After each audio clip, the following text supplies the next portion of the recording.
శ్రీమాత్రే నమ. మిత్రులందరికీ శుభోదయం. ఈరోజు శ్రీ క్రోధనామ సంవత్సర జ్యేష్ఠ శుద్ధ పంచమి మంగళవారం. ఈరోజు ఆశ్లేష నక్షత్రం.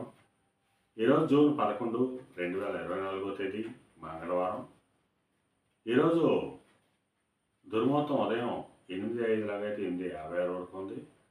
మరణ తేదీ దుర్ముహూర్తం రాత్రి 10:51 లాగైతే 11:35 వరకు ఉంది.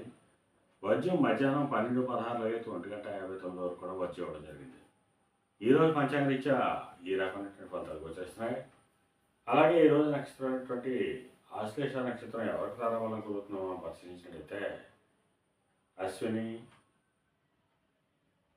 భరణి, రోహిణి, ఆరుద్ర, పుష్యమి, మక, పొబ్బ, హస్త, స్వాతి, అనురాధ, మూల, పూర్వాషాఢ, శ్రవణం, శస్తార, ఉత్తరాభద్ర. ఈ నక్షత్రంలో జన్మించినటువంటి మన మిత్రులందరికీ కూడా ఈరోజు నక్షత్రం అయినటువంటి ఆశ్లేష అనుకూలంగా ఉంటుంది. అందువల్ల చెప్పుకున్నటువంటి నక్షత్ర జాతకులందరికీ ఈరోజు శుభకరంగా ఉండే అవకాశం ఉంది. అలాగే ఈరోజు రాశిఫలాలను మనం పరిశీలించినట్లయితే మేషరాశిలో జన్మించిన వాళ్ళకి ఈరోజు అతి సామాన్యంగా ఉంటుంది. ఆకస్మిక ప్రయాణాలు చేయవలసిన అవసరం ఉంటుంది. అటువంటి ప్రయాణంలో ప్రమాదాలు ఉంటాయి కాబట్టి తగిన జాగ్రత్తలు తీసుకోవాల్సిందిగా తెలియజేయడం జరుగుతుంది. మిథున రాశిలో జన్మించిన వాళ్ళకి ఈరోజు పరాక్రమవంతమైన ఆదాయ వనరులు ఏర్పడతాయి. నూతన వ్యాపార భాగస్వామ్య ఒప్పందాలు కలిసి వచ్చేటట్టు అవకాశం ఉంటుంది. మిథున రాశిలో జన్మించిన వాళ్ళకి ఈరోజు ధనాదాయం బాగుంటుంది. నూతన వ్యాపారాలు చేయాలనేటువంటి ఆలోచనలు కలిగి కొంతవరకు సఫలమయ్యేటువంటి అవకాశం ఉంటుంది.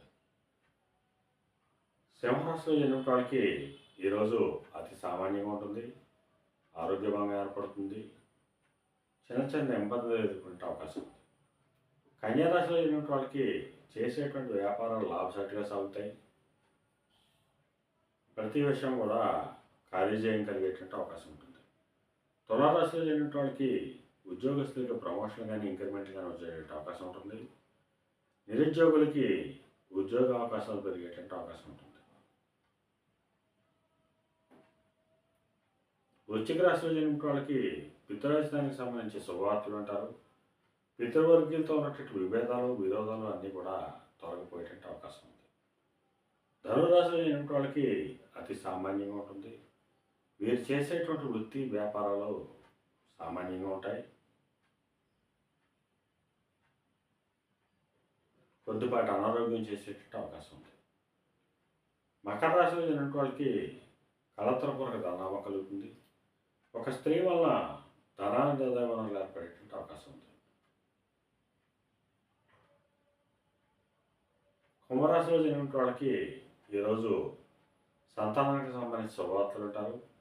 వారికి సంబంధించి తీసుకున్న నిర్ణయాలన్నీ కూడా ఈరోజు సఫలమయ్యేటువంటి అవకాశం ఉంది. మేన రాశిలో జన్మించిన వాళ్ళకి సంతానానికి సంబంధించిన శుభవార్తలు అంటారు. వారికి సంబంధించి తీసుకున్న నిర్ణయాలు సఫలమయ్యేటువంటి అవకాశం ఉంటుంది.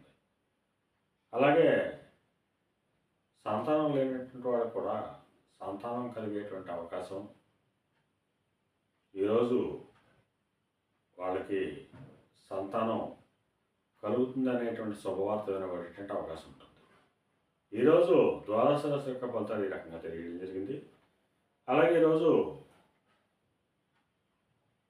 వ్యవసాయ రంగంలో ఉన్న వాళ్ళకి కానీ, వ్యవసాయ ఉత్పత్తులు ప్రయోజనాలు చేసిన వాళ్ళకి కానీ, ఎలక్ట్రికల్ రంగంలో ఉన్న వాళ్ళకి కానీ, ఎలక్ట్రికల్ వస్తువులు ప్రయోజనాలు చేసిన వాళ్ళకి కానీ ఈరోజు మిక్కిలి శుభదాయకంగా లాభదాయకంగా అవకాశం ఉంది.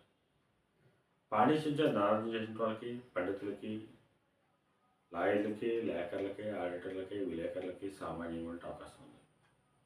సముద్రాన్ని చేసిన వాళ్ళకి కానీ, సముద్ర ఉత్పత్తులు ప్రయోజనాలు చేసిన వాళ్ళకి కానీ, వస్త్ర వ్యాపారులకు కానీ ఈరోజు శుభకరంగా ఉండే అవకాశం ఉంది. ఈరోజు పంచాంగరీత్యా ఈ రకమైనటువంటి ఫలితాలు గోచరిస్తున్నాయి. అలాగే ఈరోజు బుధవారం. అందువలన ఆ సుబ్రహ్మణ్యేశ్వర స్వామిని, మణికంఠ స్వామిని ఆరాధించినట్టయితే సర్వశుభాలు కలుగుతాయని చెప్పి శాస్త్రీచే తెలియజేయడం జరుగుతుంది. క్షమించాలి, ఈరోజు మంగళవారం. అందువలన ఆ సుబ్రహ్మణ్యేశ్వర స్వామిని తేనెతో కానీ ఆవు పాలతో కానీ చెరుకు రసంతో కానీ అభిషేకించినట్లయితే సర్వశుభాలు కలిగేటట్టు అవకాశం ఉంటుంది. ఈరోజు అదృష్ట సంఖ్యలుగా 1, 3, 9 తెలియడం జరుగుతుంది. ఈ అదృష్ట సంఖ్యలు ఏంటంటే మన మిత్రులందరికీ కూడా ఈ రోజంతా శుభకరంగా ఉండే అవకాశం ఉంది. అలాగే ఈరోజు లేత ఎరుపు రంగు వస్త్రాలు కానీ లేదా దవడ వస్త్రాలు కానీ ధరించినట్లయితే సర్వశుభాలు కలుగుతాయని చెప్పి శాస్త్రీయ తెలియడం జరుగుతుంది. అలాగే మన రేపు శుభోదయం కార్యక్రమంలో మళ్ళా కలుసుకుందాం. అంతవరకు మన మిత్రులందరికీ మరొకసారి శుభోదయం. ఇట్లో మీ పెద్దబాబు సిద్ధాంతి గొల్లల మామిడి.